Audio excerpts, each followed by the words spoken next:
네, 우선 보육의 정의를 좀 알아보도록 하겠습니다. 우리 과목이 보육학 개론이죠.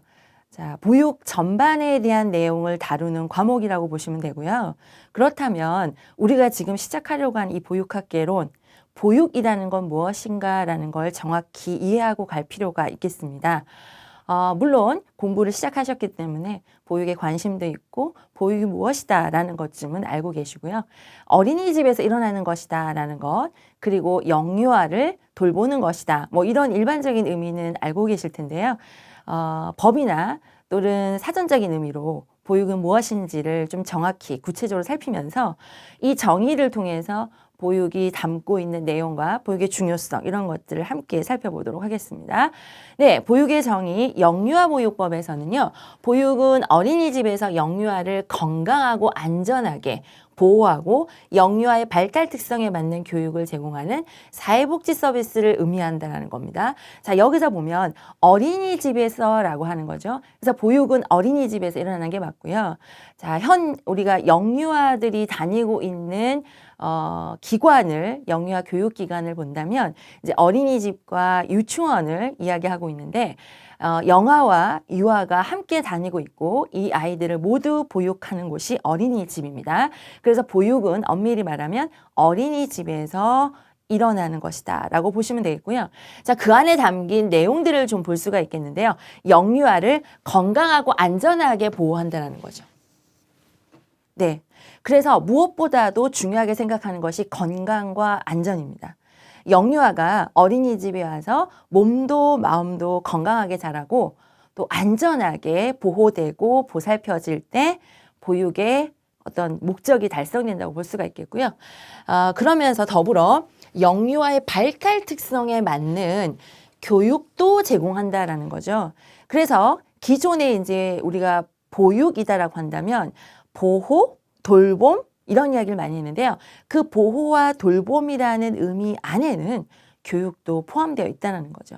엄밀히 아이들의 생활을 따져보면 아이들이 밥을 먹을 때나 화장실을 갈 때나 손을 씻을 때나 이게 우리가 보호에만 해당이 되냐는 거죠. 사실은 그러나 이런 기본 생활과 관련된 교육도 일어나는 것이다라고 본다는 거죠. 그래서 보육이라고 하는 것에 교육도 포함된다는 걸 볼 수가 있겠고요. 그리고 마지막에 정의를 사회복지 서비스라고 하는 거죠. 자, 우리가 이제 보육을 복지 서비스 안에 포함시킨다는 건데요. 결국 복지가 뭔가요? 네, 행복하게 하기 위한 여러 가지 어떤 내용들을 다루고 있죠. 그럼 어린이집에서의 보육이란 영유아가 궁극적으로 행복해지는 데 목적을 두고 있기 때문에 이것은 복지라는 의미와 같은 맥락에서 보는 거죠. 그래서 우리가 거시적으로 봤을 때는 보육도 사회복지 범주 안에 넣을 수 있다라고 보는 겁니다. 그래서 다시 정리하면 보육이란 어린이집에서 일어나는 거고요. 보호뿐만 아니라 교육도 함께 일어납니다. 여기에는 물론 영유아의 발달 특성에 적합한이라고 하는 아이들의 발달을 지원할 수 있는 내용이 포함이 되고요. 그리고 거시적으로는 사회복지 서비스 안에 포함되는 그런 맥락으로 이해해 볼 수가 있겠습니다. 자, 그래서 취약점 보호가 필요한 영유아를 돌보는 아주 넓은 의미로 이해가 됩니다. 자, 넓은 의미라는 건 뭐냐면 돌본다는 걸 단순히 밥만 먹이느냐, 뭐 아니면 기저귀만 갈아주느냐, 아니면 제어만 주느냐 이렇게 어떤 특정 행동이나 특정 내용만 의미하는 것이 아니라 아이들이 살아가는 데 필요한 모든 것들이 포함되기 때문에 굉장히 포괄적이고 넓은 의미를 포함한다라고 보시면 되겠습니다. 자, 우리나라 보육사업은 보편적 서비스다라고 했는데요. 아까 우리가 사회복지 서비스라고 했는데 복지에 보면 뭐 선별적이다, 보편적이다라고 하는데요. 이 선별적인 건 우선 우리가 보육이 시작됐을 때, 복지가 시작됐을 때 보면 어려운 처지에 있는 아이들을 먼저 보호해 주는 거죠. 그런데 이제 보편적은 뭐냐면 그 이후로 오면서 우리나라에 있는 모든 아동들에게 포함되는, 그러니까 해당이 되는 그런 서비스를 보편적이라고 본다는 거죠. 그래서 우리나라에 사는 모든 아이라면 보육 서비스를 받을 수 있다는 것, 이게 바로 보편적 서비스라고 이해하시면 되겠습니다. 자, 그러면 우리가 왜 이렇게 보육교사 자격증을 따려고 보육학 개론부터 시작해서 보육과 관련된 정 과목들을 이렇게 많이 공부를 해야 되는 걸까요? 그리고 왜 이렇게 보육교사가 되기 위한 과목들이 많은 걸까요? 그만큼 보육이 중요하기 때문이죠. 보육이 얼마나 중요한지, 왜 중요한지 그 의미를 좀 구체적으로 살펴보겠습니다. 취약전 영유아, 그러니까 우리나라의 아이로 이제 1살에서 7살까지인데요. 교재에는 거의 대부분 만 나이로 되어 있죠. 0에서 5세. 초등학교 가기 전에 아이들, 태어나서 초등학교 가기 전 아이들, 영유아에 대한 양육과 훈육은 원래는 개별 가정 역할로 인식이 되어 왔습니다. 예전에 전통적으로는요. 그래서 자기 집 아이는 자기가 잘 돌봐야 된다, 뭐 이런 개념이었죠. 그런데 우리나라가 굉장히 많이 변했습니다. 산업사회로 변하면서 부모가 집에 있지만은 않은 거죠. 그래서 바깥에 나가서 일을 해야 되고 경제활동을 많이 하게 됐습니다. 그래서 부모 외에, 가정 외에 아이를 돌봐줄 무언가가 필요했다는 거죠. 그래서 이때부터 보육이 굉장히 수요와 요구가 많아지게 되었다는 겁니다.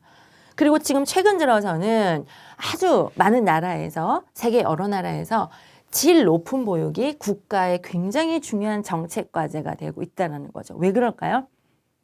질 높다라는 게 뭘까요? 이제 앞으로 뭐 양적이다, 질적이다 이런 이야기가 계속 나올 텐데요. 질이 높다라는 거는 내용이 좋다라는 거죠.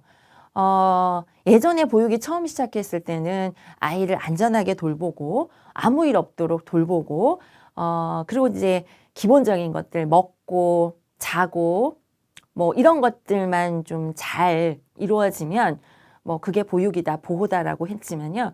이제 아까도 말씀드렸지만 보편적 서비스로 가면서 모든 아이가 건강하고 안전하고 행복한 삶을 누리기 위해서 어린이집에 왔단 말이죠. 그럼 어린이집에서 그렇게 그냥 겉으로 보이는 그런 기본적인 행위만을 한다고 해서 이제 아이들이 행복하고 건강하지 않는다는 거죠.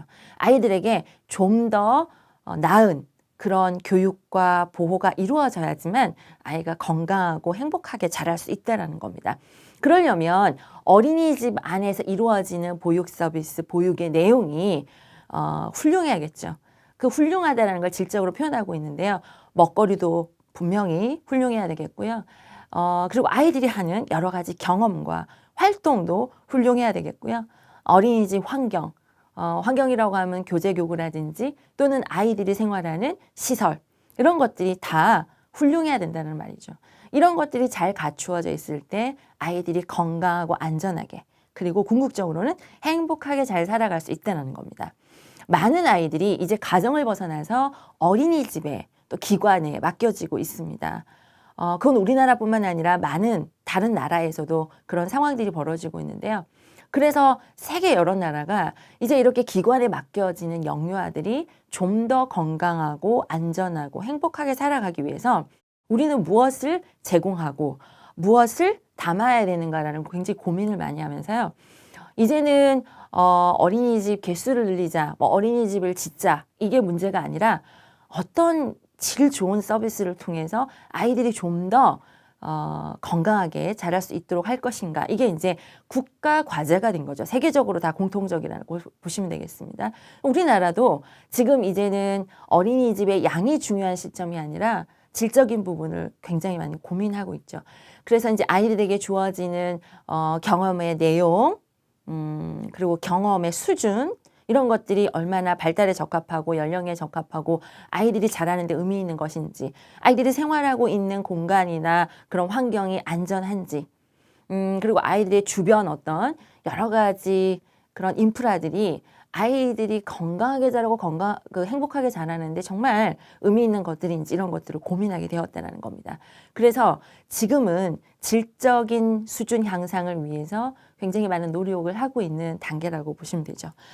그래서 어린이집에 맡겨진 아이들이 어떤 어린이집에 가든 우리나라에 있는 어떤 어린이집에 가든 좋은 서비스, 질 좋은 서비스를 받도록 하는 게 우리나라 지금 보육 사업의 궁극적인 어떤 방향이라고 보시면 되겠습니다. 자, 산업사회가 계속 성장을 하고요. 또 엄마들뿐만 아니라 아빠, 네, 특히 이제 예전에 전통사회에서는 집에 있던 엄마들이 노동시장에 나왔습니다. 그래서 이제 집에서 아이만 돌볼 수가 없죠. 그리고 이 과정에서 아이를 기르는 것과 또 자신의 일을 해내는 것. 그래서 일, 가정, 양립이라고 하는 거죠. 이 두 가지를 함께 해야 되는 가정이 그런 부모가 아주 많아졌습니다. 그렇다 보니 우리 사회적으로 또 국가적으로 봤을 때 이러한 가정을 또 이러한 부모를 도와주는 게 굉장히 중요한 정책이 되었다는 거죠. 그런데 이게 여전히 사각지대에 있다는 겁니다. 이 말은 도움을 받지 못하고 있는, 그래서 어려움을 호소하는 사람들이 많다는 거죠. 나 일도 해야 되고 가정도 돌봐야 되고 너무 힘들다, 이렇게 호소하는 사람들이 너무 많다는 거예요. 그런 호소에 비해서 아직까지 이들을 원활하게 도와주는 그런 정책이나 제도가 부족하다는 거죠. 그리고 가족 구조도 많이 변했습니다. 예전에는 집안에 아이를 돌봐줄 수 있는 사람이 많았어요. 대가족 제도였으니까요. 할머니, 할아버지, 뭐 친척들도 같이 있었고. 그러나 지금은 핵가족입니다. 핵가족은 부모와 아이 한두 명인데 이 부모마저도 노동시장으로 나가게 되고 너무 바빠졌죠. 그래서 집안에 아이를 돌볼 사람이 없다라는 겁니다. 그래서 가족 구조가 변화했고요. 네, 저출산, 아이 많이 낳지 않고 있습니다. 네, 그래서 여러분 아마 뉴스나 신문에서 많이 보셨을 텐데 저출산, 고령화 같이 항상 붙어 있죠. 그러면서 항상 이러한 정책에 대해서 이야기할 때 같이 따라붙는 내용이 보육입니다. 저출산, 왜 이렇게 심각하냐는 거죠.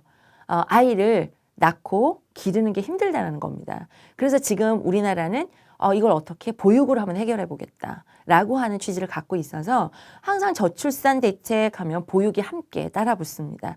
그래서 우리가 보육의 중요성 중에 가장 첫 번째로 꼽는 건 뭐냐면 좋은 양육 환경을 만들어서 부모가 안심하고 아이를 많이 낳을 수 있도록 하는 환경, 이런 것들을 만들어 나가는 게 사실은 지금 이 정책의 어떤 방향이라고 보시면 되겠죠. 그래서 저출산, 이런 현상에 맞물려서 보육이 아주 중요한 이슈가 되었고요. 생애 초기 투자. 자, 이제 우리 보육은 0에서 만 5세까지를 대상으로 보고 있습니다. 이 아이들은 생애 초기죠. 네, 태어나서 5년, 6년 정도의 아이들. 근데 이 시기는 물론 인생에서 중요하지 않은 시기가 없지만 특히 이 시기를 중요하다고 보는 건 이유는 우리가 이제 경제적으로 투자 대비 각 시기별로 투자했을 때 인생의 초기에 투자했을 때 나중에 얻어지는 어떤 생산적인 효과라든지 경제적 가치가 많다라는 거죠. 그만큼 중요한 시기라는 겁니다. 그래서 우리가 영유아 시기, 보육에서 우리가 보살피고 있는 영유아 시기 아이들에게 많은 투자를 하자. 교육적으로든 경제적으로든. 그런 의미에서 보육이 아주 중요한 서비스 내용이 되고 있고요. 그리고 사회적 불평등 해소. 아까 우리가 보편적 서비스라고 했죠. 네, 그래서 이제 소외되거나 또 배제되거나 이런 아이들 없이 우리나라에 있는 모든 영유아들은 좋은 보육을 통해서 건강하고 행복하게 자랄 수 있도록 하겠다라고 하는 거예요. 그 누구도 어떤 계층이나 또 아니면 인종이나 아니면 뭐 종교나 이런 이유로 차별을 당하거나 아니면 좋은 보육 서비스에서 배제되거나 이런 일이 없도록 하는 거죠. 그래서 보육은 보편적 서비스를 지향한다고 했습니다. 그래서 이런 모든 어떤 사회적인 상황과 흐름, 변화 이런 것들이 보육을 꼭 필요로 한다는 거죠. 그래서 보육이 이만큼 중요하다는 거를 좀 이런 사회적 변화라든지 요즘 요구되고 있는 영유아들에게 요구되고 있는 여러 가지 상황들을 통해서 살펴봤습니다.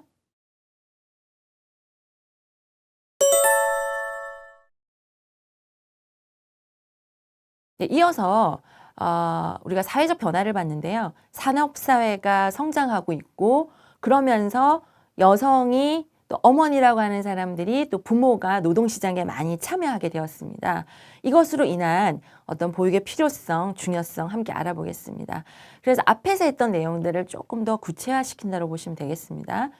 자, 산업사회가 많이 성장하고 있고요. 인력을 많이 필요로 합니다. 다양한 직종이 생겨나고 다양한 산업 분야들이 생겨났습니다. 그래서 어머니들이 또 부모가 노동시장에 나가야만 합니다. 이런 상황에 아이들은 어떻게 할까요? 그래서 이런 어떤 질문들이 많이 생겨났고 이 아이들 어떻게 보살필 것인가라고 하는 게 전 세계적인 어떤 과제가 되었다라는 거 앞에서 말씀드렸는데요. 자, 노동시장에서 여성 인력이 굉장히 많이 필요하게 되었어요. 그래서 전통적으로 집에서 아이를 기르던 엄마들이 나가야만 하는 상황이 벌어지고 있습니다. 네. 자, 2016년 통계 현재 보면 경제활동 참가율, 그러니까 여성의 경제활동 참가율이 50.4%예요. 반 이상이 경제활동을 하고 있다는 거죠. 그럼 이 가정에 있는 아이들도 부모의 어떤 그 보살핌을 받지 못하고 기관에 맡겨지거나 누군가에게 맡겨줘야 된다는 거죠. 네. 그러면서 결혼했다는 자녀 양육의 부담이 엄마가 노동시장에 나옴으로 인해서 가장 큰 걱정거리가 된 거예요. 네. 그래서 지금 이제 뭐 이 강의를 들으시는 분들 앞으로 일, 가정, 양립을 하실 수도 있고 지금도 하시는 분도 있을 텐데요. 내가 이제 직장에 나가야 되고 사회에 나가야 되는데 우리 아이를 돌봐줄 사람이 없어요. 제일 걱정이죠. 네. 그리고 돌봐준다고 하는데 잘 돌봐줄까? 이것도 걱정입니다. 그래서 자녀 양육 부담이 굉장히 커지는 거죠. 그래서 우리는 이제 저출산 이야기도 했지만 저출산의 여러 가지 이유 중에 하나가 아이를 낳아서 기르기가 너무 힘들다. 특히 내가 일을 하면서 아이를 돌보는 건 너무너무 부담되고 힘들다. 그러다 보니까 아이를 안 낳아야겠다. 그만 낳아야겠다. 뭐 이런 생각을 많이 하는 거 아니냐. 이렇게 우리가 원인을 분석하고 있거든요. 실제 이러한 부담들이 많이 늘어나고 있습니다. 자, 그럼 해결해야 되겠네요. 네, 그것을 보육에서 많이 찾고 있다는 거죠. 질 좋은 어린이집들이 많이 생기면 아이를 낳아서 기르는 데 대한 부담이 줄어들 수가 있겠죠. 자, 취업 여성들이 결혼을 하고 출산을 하게 되면 경제활동을 잠깐 멈추었다가 출산이 끝나는 시기에 다시 경제활동을 시작하게 됩니다. 이제 이러면서 엄마들이 쉬었다가 다시 시작하는 것도 쉽지가 않지만요. 그 전에 아이가 없는 상태에서 경제활동을 하다가 이제 아이가 생겼어요. 많은 상황들이 바뀌게 됐습니다. 경제활동을 다시 시작하는데 나 개인적으로도 다시 복귀하는 게 쉽진 않지만 아이를 두고 아이를 누군가에게 맡겨야 되고 아이를 어떻게 돌볼 것인가라고 하는 고민을 안고 시작해야 된다는 거죠. 그래서 대부분 대리 양육을 많이 이용을 합니다. 그렇죠. 본인이 못 키우니까요. 누군가에게 맡겨야 되겠죠. 고민입니다. 누군가한테 맡기면 아이를 잘 키울 수 있을까? 그러나 아이를 맡겨보신 분은 알겠지만 내 손을 떠나서 엄마의 손을 떠나서 누군가에게 맡겨야 된다는 거는 굉장히 큰 걱정이 되고 신경도 쓰이고 부담도 될 수밖에 없어요. 그래서 자, 비공식적 대리 양육 제일 많이 도움을 요청하는 게 누군가요? 네, 이제 엄마 입장에서 본다면 부모님, 네, 친정 부모님이 될 수도 있고 시부모님이 될 수도 있겠죠. 아이의 할머니, 할아버지에게 많이 도움을 요청하고요. 또 혹시 친척분 중에 도와주실 분 없는지 또 살펴보기도 하고요. 그것도 안 될 때에는 네, 육아를 전문적으로 해주신 육아 도우미 이를 통해서 대리 양육을 하고 있습니다. 그런데 이런 비공식적 대리 양육은 한계가 있어요. 네, 한계가 있어요. 왜냐하면 이런 조건이 안 되는 경우도 있고요. 여러 가지 조건으로. 네, 그래서 이제는 알아서 아이 맡기고 알아서 잘 키우세요 할 때가 아니라는 거죠. 이런 상황들이, 이런 가정들이 너무 많이 늘어나다 보니까 많이 호소를 하고 있고요. 사회적 문제, 사회적 관심과 이슈가 되고 있습니다. 그래서 이제 국가에서 나섰습니다. 이제 이렇게 일 가정을 양립하는 가정에서 아이를 돌보는 게 이렇게 큰 문제다 보니까 우리 국가가 이 가정의 아이들을 돌봐줘야 되지 않느냐라고 하는 거죠. 그래서 국가정책 차원에서 보육은 아주 중요한 어떤 이슈가 되고 있다는 거죠. 그러면서 아까 우리가 일가정 양립이라고 했는데 일가정 양립을 지원하는 게 아직도 미흡하다는 거예요. 그래서 우리가 사각지대다라고 이야기했어요. 여전히 많은 어떤 정책들이 세워지고 많은 서비스들이 일어났지만 여전히도 일가정을 양립하고 있는 가정에서는 우리 힘들다. 아직도 아이를 어디 맡겨야 될지 모르겠다. 맡기면서도 걱정이다. 라는 이야기를 굉장히 많이 합니다. 그래서 생애 초기 자녀를 둔 부모나 어머니가 양육할 수 있도록 보장하기 위해서 일가정 양립 제도를 굉장히 많이 집중적으로 신경을 쓰고 있죠. 국가적으로. 네, 특히 모성보호3법이라고 해서 근로기준법, 남녀고용평등법, 고용보호법 이런 것들을 적용해서요.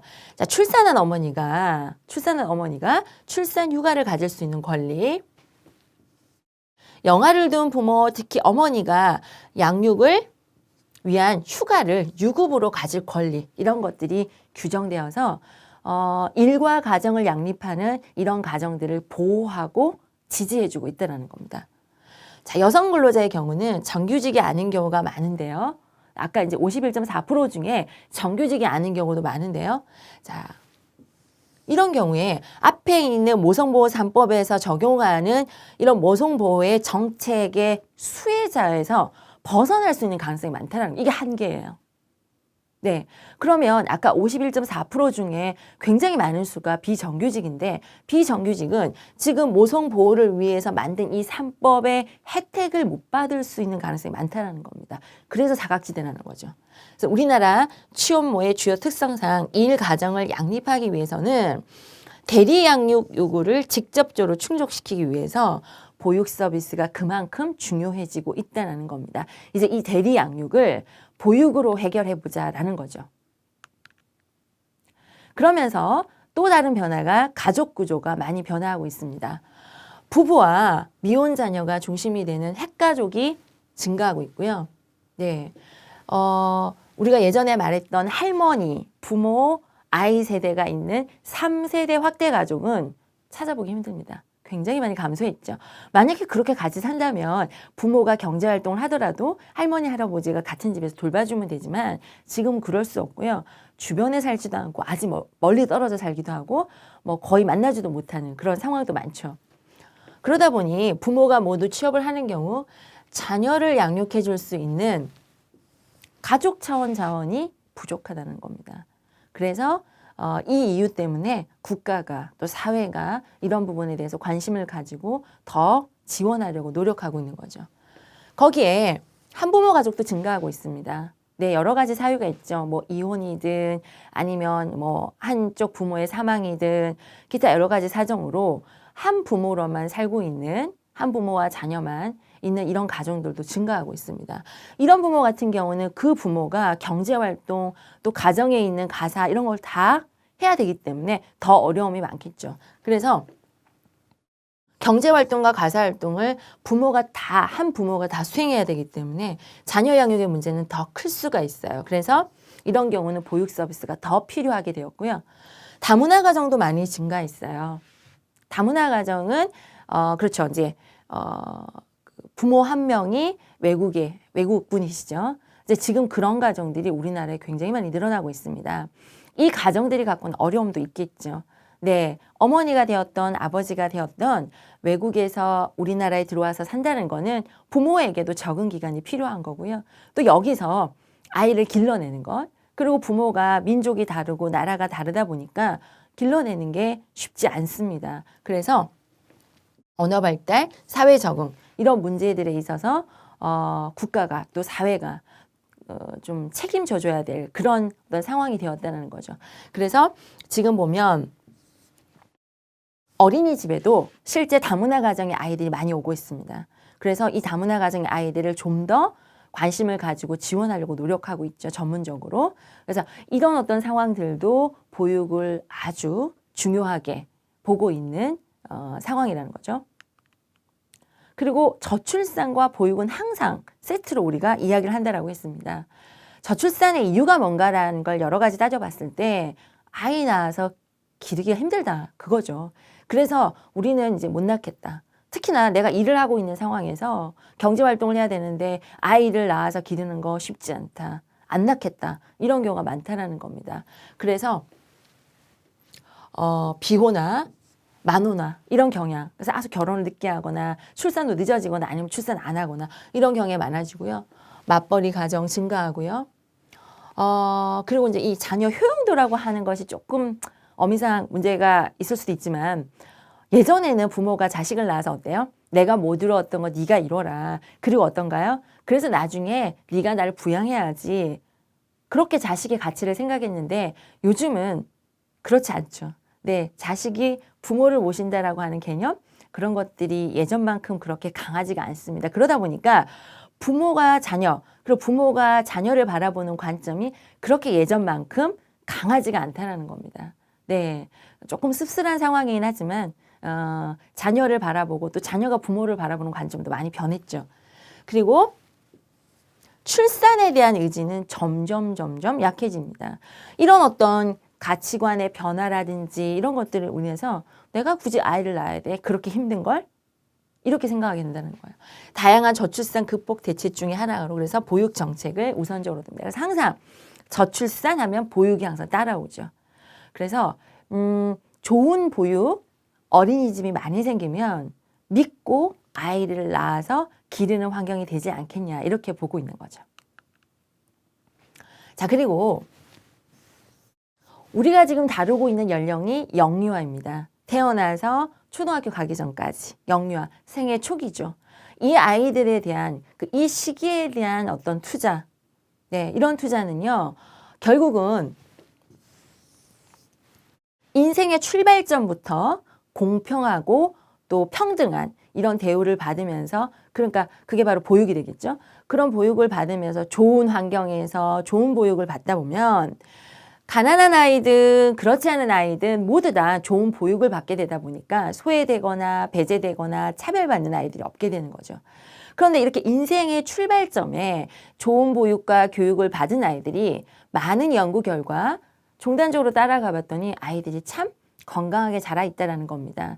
그래서 어떤 계층이든 어떤 경제적인 어떤 위치에 있든 모든 아이는 다 공평하게 좋은 보육을 받을 수 있도록 하는 것. 그래서 이 아이들이 공평하게 공정하게 모두 다 잘 자랄 수 있도록 하는 것. 이게 바로 사회적 불평등 해소라는 거죠. 그래서 보육은 모든 아이에게 다 적용될 수 있도록 해야 된다. 이런 면에서 보육이 참 중요하고요. 영유아기에 대한 교육적 경험은 네, 심리학 이론을 봤을 때요. 인생의 많은 시기들 중에 영유아기에 아주 중요한 발달 과업들이 많다는 겁니다. 이것을 잘 지원받았을 때 인간이 건강하게 자랄 확률이 많다는 거죠. 그리고 취약전 양질의 교육 경험을 받은 아이들을 쭉 따라가 봤더니 효과가 아주 좋더라는 겁니다. 그래서 투자 대비 우리가 시간과 노력과 또 경제적인 거 투자 대비 나중에 얻어낼 수 있는 어떤 사회적인 결과가 훨씬 크다는 거죠. 그 어떤 시기에 투자했던 것보다. 그래서 사회적으로도 경제적으로도 굉장히 가치 있는 시기가 영유아 시기라는 거죠. 만약에 이때 좋은 보육을 통해서 아이들에게 질 좋은 보육이 계속 일어난다면 이만큼 좋은 투자는 없다라는 거죠. 자, 인적 자원 투자 효과가 전 생애 중에서 영유아기가 가장 높다라고 하는 경제학적인 관점도 있습니다. 그래서 여러 면에서 분석해 봤을 때 사회적으로, 교육적으로, 경제적으로 분석해 봤을 때 영유아기는 너무너무 중요한 시기다라는 거죠. 자, 생애 초기 가정환경과 소득 격차에 따른 기본 학습 능력이 차이가 났었어요, 원래는. 그래서 이제 조금 잘 사는 아이들은 좀 더 많은 자극을 받고, 많은 교육을 받고, 좀 더 질 좋은 교육을 받겠죠. 그렇지 않은 아이들은 많이 공정한 대접을 또 대우를 받지 못하는 경우가 많아서, 자, 초등학교 입학하면, 네, 이게 결국은 계속 누적이 되어서 이 계층 간 격차가 점점 벌어지더라는 거예요. 그래서 인생의 출발점부터 공정하게 출발할 수 있도록 해야 되겠다. 그런 거죠. 자, 양질의 보육 서비스를 제공해서 생애 초기에 이후 전 생애에 필요한 기본 학습 능력, 태도를 이 생애 초기부터 다듬어 주자라는 거죠. 네, 그래서 우리 사회 계층 간 격차를 해소해서 모든 아이들이 공정하게 출발해서 잘 자랄 수 있도록 하자. 그것의 가장 핵심에 있는 게 보육이라고 본다라는 거죠.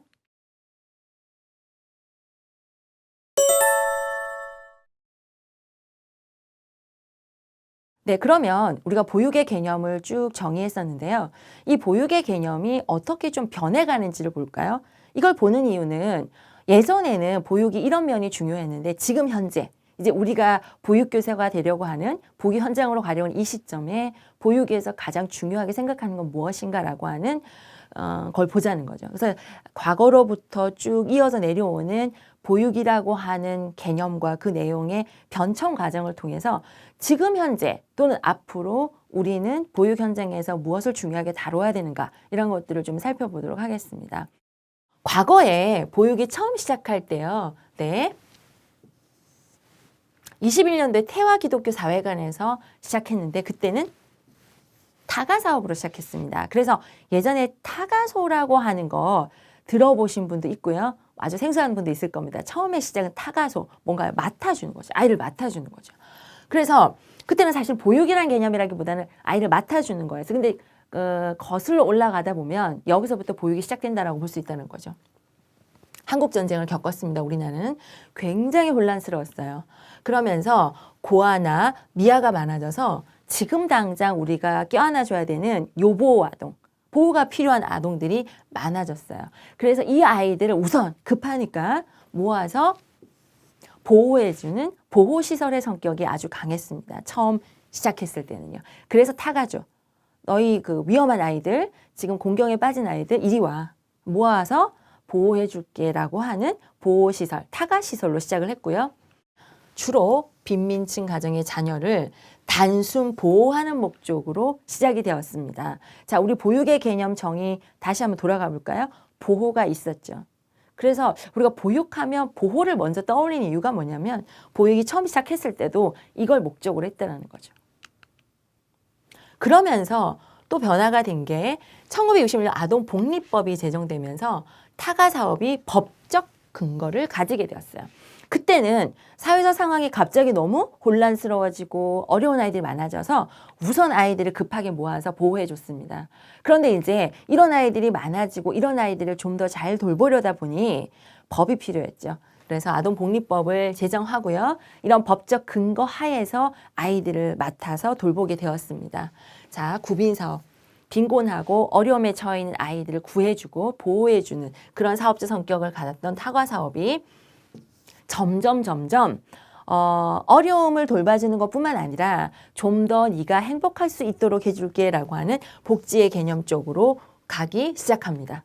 그래서 굉장히 진일보했다라고 볼 수가 있겠죠. 그러면서 1980년대가 되면서 굉장히 많은 변화가 일어났는데요. 우리 앞에서 계속 보육하면서 한 이야기가 뭔가요? 여성의 사회 참여 증가죠. 네, 왜요? 산업화가 됐어요. 그래서 우리가 이제 전쟁을 겪고 정말 어려운 가정들이 많았고 아이들이 많았었고 그러면서 그 아이들을 좀 더 체계적이고 또 좀 더 좋은 환경에서 길러내기 위해서 아동복리법도 제정을 했고요. 그런데 그러면서 또 사회가 어떻게 변했냐면 그렇게 위험하지 않고 또 돌봄을 당장 필요로 하진 않지만 가정의 변화가 일어났어요. 부모들이 경제활동을 하게 되었어요. 산업화가 되면서 그런 인력들을 많이 요구하게 되었다는 거죠. 그래서 가족 구조가 점점 가족이 나가야 되는, 특히 부모가 나가야 되는, 그리고 가족은 대가족에서 핵가족화가 되었습니다. 이게 굉장히 급격하게 변화했어요. 우리나라가 굉장히 많은 변화를 겪었는데요. 되게 급격하게 변화해 왔습니다. 그런 과정에서 역시나 이런 것들을 해결해 줄 게 바로 이제 보육으로 본 거죠. 정부는 어린이집, 또 농번기 타가소, 새마을 유아원, 네, 이런 것들로 이제 이런 아이들, 경제 활동을 하게 된 부모들의 아이들을 돌봐주기 시작했고요. 맞벌이 부부 자녀가 늘어났겠죠. 그래서 이 아이들을 보호하고 특히 이제 거기에 우리가 처음 시작했던 게 구빈 사업이잖아요. 저소득층 자녀를 교육하는 것, 이런 것들을 목적으로 두고 있습니다. 그래서 아직은 물론 이제 뭐 많은 아이들이 좀 더 이런 그 보육에 들어오긴 했지만 아직은 좀 저소득층 아이들이라든지 특히 더 도움이 필요한 아이들을 대상으로 하고 있다는 걸 좀 볼 수가 있어요. 그래서 저소득층 맞벌이 부부 정책의 대상으로 삼았다는 점에서 자, 과거는 타가였죠. 타가는 특정 계층을 대상으로 했던 선별적 복지다라는 거. 제가 앞에서 보육의 개념을 정의할 때 보편적 서비스다라는 이야기를 하면서 선별적이라는 단어도 말씀을 드렸는데요. 그래서 지금 이때까지만 해도 특정한 계층 아이들, 예를 들면 저소득층 아이들, 또 지금 당장 도움을 필요한 아이들, 네, 요런 아이들을 중심으로 해서 돌봐주는 거였다는 거예요. 그래서 그런 아이들만 뽑아서 선택해서 돌봐줬다는 거죠. 그래서 이게 이제 선별적이다라고 보는 거죠. 자, 지금 우리는 과거의 보육 개념을 보고 있어요. 처음 시작했을 때. 그러면 이게 선별적이었다면 앞으로 이제 우리가 현대 개념으로 올수록 어떻게 될까요? 좀 더 많은 아이들에게 이 서비스가 확대되겠죠. 그게 이제 보편적 서비스가 되는 거죠. 처음 시작은 선별적이었습니다. 누구를 대상으로요? 네, 저소득층 맞벌이 부부 아이들을 대상으로 했다는 겁니다. 네. 자, 그 과거의 타가는 가정에서 직접 어린 자녀를 돌볼 수 없는 부모가 아이를 기관에 맡겨 보호한다는 의미가 굉장히 컸다는 거예요. 네. 자, 전통적으로 가정에서 기르고 있던 그런 아이들이었는데, 부모가 이 산업화가 되면서 특히 어머니가 경제 생활을 해야 되는 것들이 갑자기 이런 상황이 벌어진 거예요. 그래서 많은 어머니가 갑자기 나가게 되었습니다. 그러면서 우리는 준비가 없었어요. 이 가정을 돌봐줄, 보살펴줄 그런 제도나 정책적인 측면이 없었다는 거죠. 자, 그래서 이제 부랴부랴 이런 아이들을 어떻게 도와줄까라고 해서 이런 아이들만 모아서 특히 엄마 아빠가 다 일을 하고 있고 저소득층 아이들을 모아서 이런 아이들이 갑자기 늘어났기 때문에 우리가 이제 기관에서 그러면 부모가 일하는 동안 잘 맡아주겠다, 보호해주겠다 이런 개념으로 시작한 게 타가라는 거죠. 네. 그래서 자, 지금 우리가 보육하면 계속 보호가 항상 먼저 떠오르는 이유가 요렇게 시작했다는 겁니다. 그러면 지금 이제 우리가 보육의 개념을 정의할 때 보육이라는 것은 항상 제일 첫 번째로 보호. 네, 보호. 그러면 엄마 아빠가 바깥으로 나가서 만약에 이 아이가 혼자 집에 있다라고 했을 때 잘 못 먹겠죠. 잘 못 씻겠죠. 잠은 혼자 잘 잘 수 있을까요? 그리고 굉장히 위험한 환경에 노출되어 있겠죠. 뭐 이런 것들을 안전하게 보살펴주는 그런 보호의 개념을 갖고 있는 게 과거에 시작한 보육의 개념이었다는 거예요. 그럼 지금 현재 어린이집을 보면 먹이는 거, 재우는 거, 네, 또 씻기는 거, 그리고 기타 안전한 시설들 이런 것들이 원래 시작했던 어떤 보호의 개념을 보여주고 있는 어린이집의 어떤 모습이라고 볼 수가 있겠습니다. 그래서 지금 우리가 그 과거의 상황을 계속 보는 이유가 뭐냐면 앞으로 이제 현대로 올 건데요. 보육이라고 하는 것의 의미를 조금 더 깊이 들어가 봤을 때 우리가 보육을 단순히 보호와 교육이 있다라고만 생각할 것이 아니라 이 보호하고 교육에 또 어떤 의미가 있냐는 거죠. 그래서 우리가 이제 개념 정의 그리고 과거의 개념을 계속 보는 이유는 뭐냐면 이런 부분도 있었고 저런 부분도 있었다는 겁니다. 그래서 쭉 보시면 알겠지만 우선은 부모의 빈자리를 채워주고자 했던 게 굉장히 강했다라는 거. 그래서 나중에 교사의 역할이 나오겠지만 그런 양육의 역할이 아주 강조되고 있을 거라는 거 볼 수 있겠고요. 그러니까 이런 상황들을 통해서 이제 보육에서 무엇을 요구할 것인지를 여러분이 좀 유추하시면 좋겠습니다. 그리고 더불어 뭘까요? 네, 영유아가 안전하게 지낼 수 있도록 하는 네, 그게 이제 뭐 환경, 설비, 시설 이런 것들이 다 포함이 되겠죠. 네. 그래서, 최소한의 것들을 해주는 게 과거의 개념이었어요. 왜냐하면 그것도 부족했어요. 갑자기 이런 상황들이 왔기 때문에 우리가 처음에 보육을 시작할 때는, 이런 상황을 수습하는데 그쳤다는 거죠. 그래서 일단 요런 아이들만 모으는 거에도, 급급했다는 겁니다. 그래서 과거는 우선 보육이란 개념보다는 타가의 개념으로 시작했다는 거, 보호하는 개념이 강했다는 거, 그리고 그 중에서도 특정 계층의 아이들, 네, 빈곤층, 또 맞벌이 부부, 요런 계층의 아이들만 모아서 단순히 보호하는 게 강했다는 거죠. 그러나 이 보호라는 게 현대에 와서 없어지지 않습니다. 굉장히 중요한 거죠. 어린이집에서 우선 아무리 좋은 교육 내용이 있고 아무리 훌륭한 교육 내용이 있다고 하더라도 아이가 다치거나 또 아이가 위험에 처하거나 아이가 비위생적인 환경에 노출이 되거나 그러면 사실은 그 보육은 좋다라고 할 수 없다는 거예요. 그래서 항상 제일 첫 번째로 염두에 두어야 되는 게 아이를 보호하는 거다. 그 보호하는 거에는 잘 먹여야 되겠고요. 네. 그리고 잘 재우는 것도 포함이 되겠고요. 네. 그리고 깨끗하게 잘 씻을 수 있는 청결한 것도 중요하겠고요. 이런 모든 것들이 다 포함된다고 보시면 되겠습니다. 그래서 앞으로 우리가 보육을 점점 변화되는 상황에서 어떻게 정의하느라고 봤을 때 우리 첫 시작은 보호였다는 거. 근데 이제 가끔 보육을 정의할 때 우리는 보호만 하지 않고 하면서 보호를 약간 등한시하거나 조금 보육보다는 저희는 교육을 더 강조해요. 이런 거를 이야기하시는 분이 있는데 애초에 우리의 의미는 보호였다는 거예요. 보호 굉장히 중요하고요. 첫 번째로 둘 필요가 있습니다. 왜? 시작이 우리는 보호였습니다. 이걸 바탕으로 밑바탕으로 해서 이제 교육이 포함되겠죠.